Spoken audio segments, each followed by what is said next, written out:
that's what is so great about this kimchi, is that it has a lot of liquid and you can use the kimchi brine to make other things.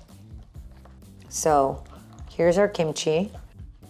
Hey guys, it's Esther. Today we're gonna be making white kimchi. Kimchi, first of all, is a fermented vegetable. I think most people know kimchi as a spicy red pickly cabbage, but actually kimchi can be any vegetable. It just means a fermented vegetable. White kimchi, however, is a kimchi that's not spicy, and it's literally that. It's white cabbage kimchi. In Korean, it's also called baekgimchi. Baek means white, and this is one of my favorite things. It's actually more traditional in a sense than your typical spicy red kimchi. Red chili peppers came later in Korea, and before that, kimchi was made white like this. And I feel like a lot of people kind of forget about this beautiful white kimchi. It's so delicious, and it's great for kids or elderly people or people that just don't like spice. So first thing, I'm using Napa cabbage, and I already have this, and I salted a whole bunch because it takes a while, but I saved some so that I can show you the process. We're just gonna quarter it. So we're just gonna cut the core, and I just rip off at the top.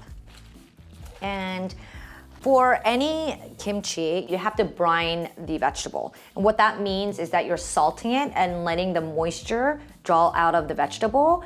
And that way it helps preserve the kimchi with great texture. So this is rock salt, and generally when you are brining, you do want to use this coarse salt.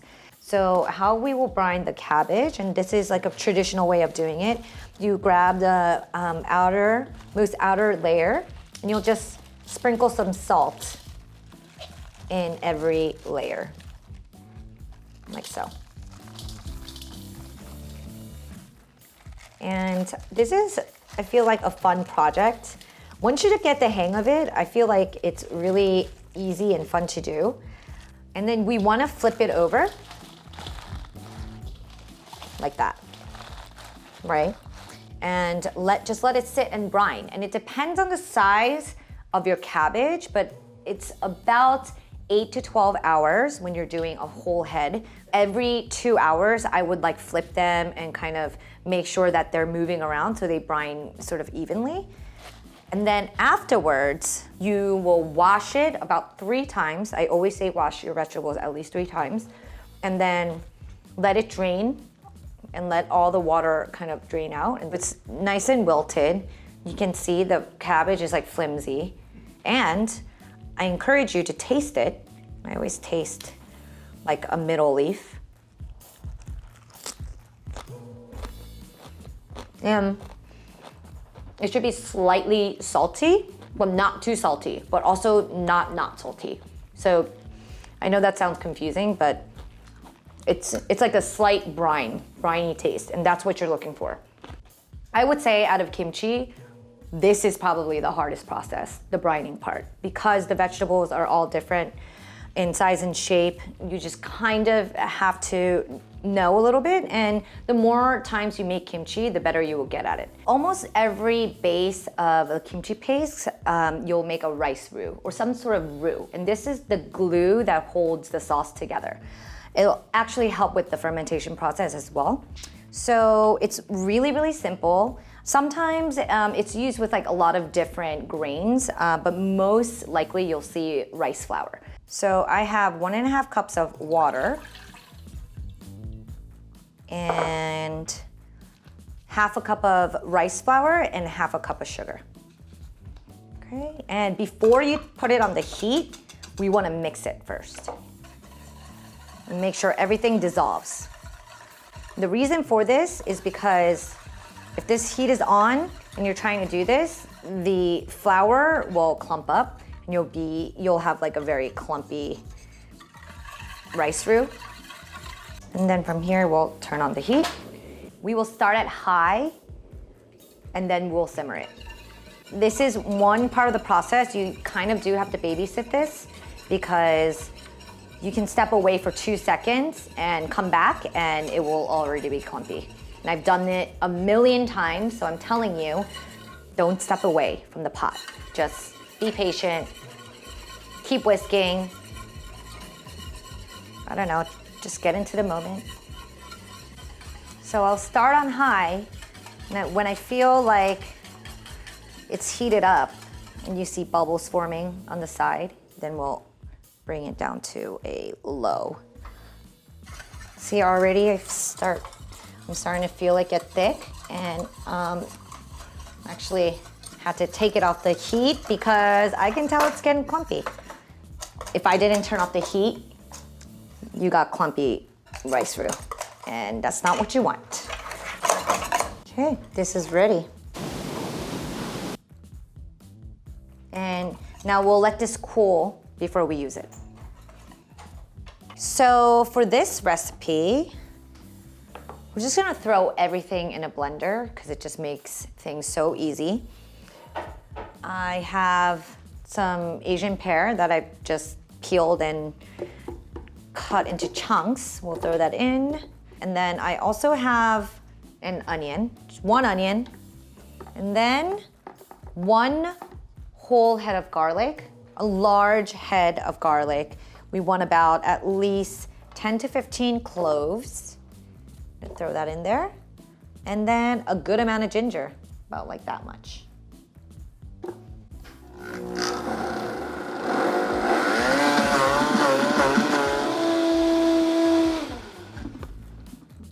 That's it. Okay, so now just make sure we have some beautiful vegetables. I have scallions that are cut into like these 2-inch pieces. Some shredded carrots. I like the crunch and the slight sweetness it gives. And then I have these like beautiful sweet bell peppers, which I think looks really, really pretty in here.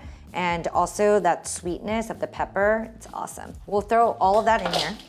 That's part of the sauce. And then we have our blended mixture of onion, the Asian pear, and also the ginger and garlic. That's beautiful rice roux, which will go in there.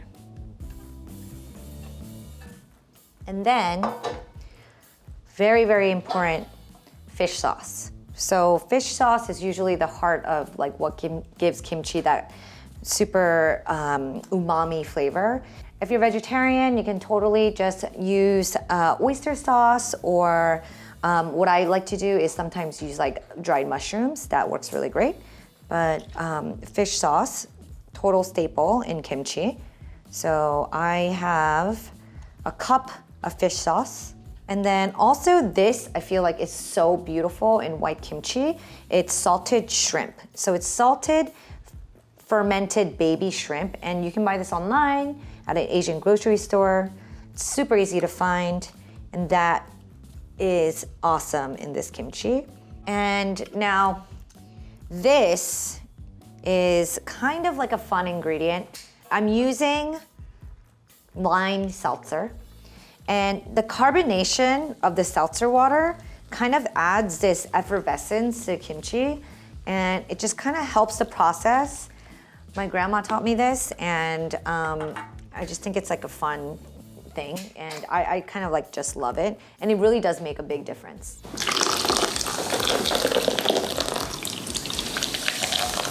That's pretty much it, and we're just gonna mix it all together.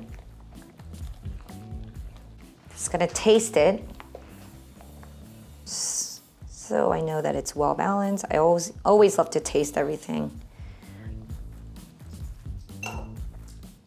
Perfect. Now, that's the paste. Like I said, it's white because it's white kimchi.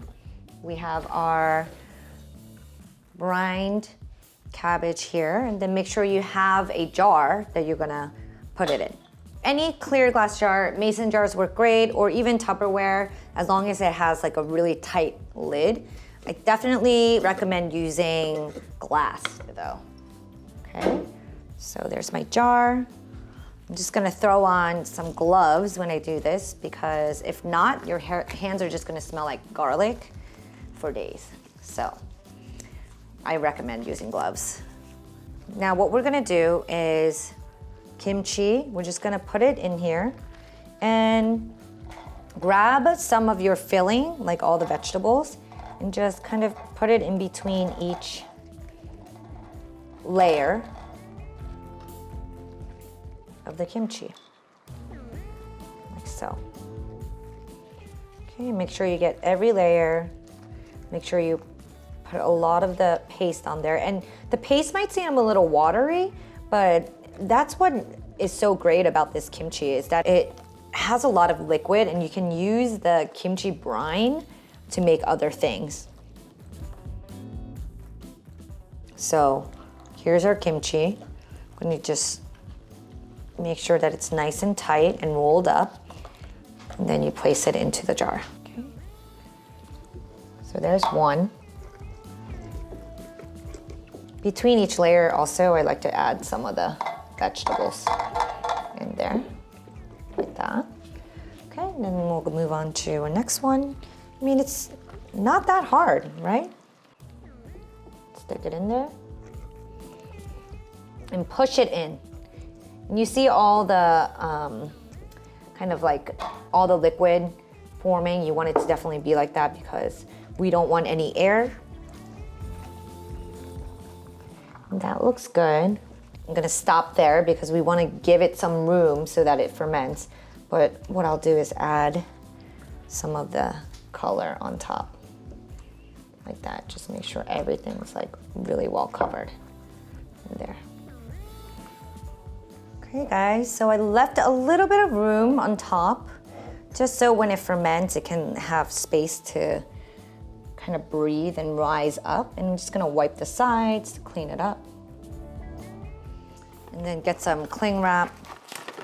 And I just do this for some extra security, but I'm just gonna kind of cover the top with it. And it helps it ferment better, and just safety measure. Okay, and that is pretty much it. That's our white kimchi. We'll let this ferment at room temperature for about 7 days. And then you want to put it in the fridge for about 3 additional days. And then you can open it at that point and taste it. And it's gonna really depend on how fermented you want your kimchi.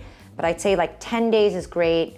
Obviously it'll last for months, and especially white kimchi lasts even longer. Sometimes I like to let it go for about a month to ferment, and it will get like kind of funky, but also like in the best possible way. What I love to make with this is cold noodles. That's like my go-to. I use the kimchi broth to make a broth for the cold noodles, and then I'll chop up the kimchi on top, and it's just so refreshing in the summertime.